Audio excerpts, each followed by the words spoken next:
যে বাড়িগুলো ছিল একটু নিচু সেগুলোতে কিন্তু অলরেডি সস্তা পেয়ে এক বস্তা মাছ নিয়ে আসছে তোমাদের ভাইয়া। হ্যালো এভরিওয়ান, আসসালামু আলাইকুম। কী অবস্থা সবার? আশা করছি তোমরা অনেক বেশি ভালো আছো। আমরা সবাই জানি বন্যার কারণে কয়েকটা জেলাতে পানি উঠে গিয়েছে। বন্যার পানির জন্য মানুষের অনেক বেশি প্রবলেম হচ্ছে। তো আল্লাহর রহমতে আমাদের বাড়িতে এখনও পর্যন্ত পানি উঠে নেই আমি এই ভিডিওটা যখন করেছি। কিন্তু আমাদের বাড়ির আশেপাশে যে বাড়িগুলো ছিল একটু নিচু সেগুলোতে কিন্তু অলরেডি পানি উঠে গিয়েছিল এবং আমাদের রাস্তায়ও কিন্তু অনেক বেশি পানি উঠে গিয়েছিল। অনেক বেশি না, হাঁটু থেকে একটু নিচে। তো যাই হোক, এই সময় হচ্ছে অনেক মাছ ধরছিল মানুষ, মাছ ধরে সেগুলো বিক্রি করছিল। তোমাদের ভাইয়াও গিয়েছিল মাছ কেনার জন্য তার একটা কাজিনকে নিয়ে। মাছগুলো আনার পর আমরা সবাই মিলে দেখছিলাম মাছগুলো কেমন হয়েছে। তো মাছগুলো অনেক বেশি ভালো হয়েছিল। অনেক বড় বড় মাছ ছিল, মিডিয়াম সাইজের মাছ ছিল। আর এই সবগুলো মাছের দাম ছিল 1100 টাকা।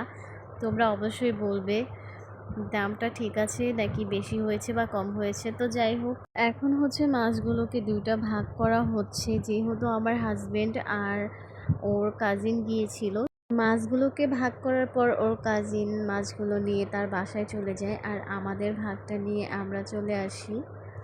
এরপর মাছগুলোকে সাথে সাথেই কেটে আম্মু একদম ধুয়ে ধুয়ে ক্লিন করে নিচ্ছে মাছগুলোকে ফ্রিজে রাখার জন্য। দেখতেই পাচ্ছেন মাছগুলো একদম ফ্রেশ ছিল আর রান্না করার পর মাছগুলো অনেক বেশি মজা হয়েছিল খেতে। এখানে রুই মাছ, কাতলা মাছ, আরও কি মাছ ছিল আমি এত মাছের নাম জানি না।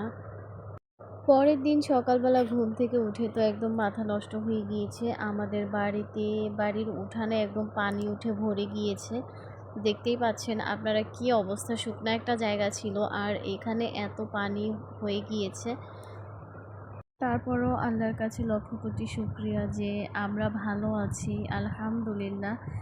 আমাদের থেকেও অনেক খারাপ অবস্থায় অনেক মানুষ আছে। বন্যার কারণে ঘর বাড়ি সব কিছু ভেসে যাচ্ছে। অবশ্যই এই সময় আমরা সবাই সবার জন্য দোয়া করবো, আল্লাহ যেন সবাইকে হেফাজত করেন। চলেন আপনাদেরকে একটু দেখাই বন্যার পানির কারণে কি অবস্থা হয়ে গিয়েছে।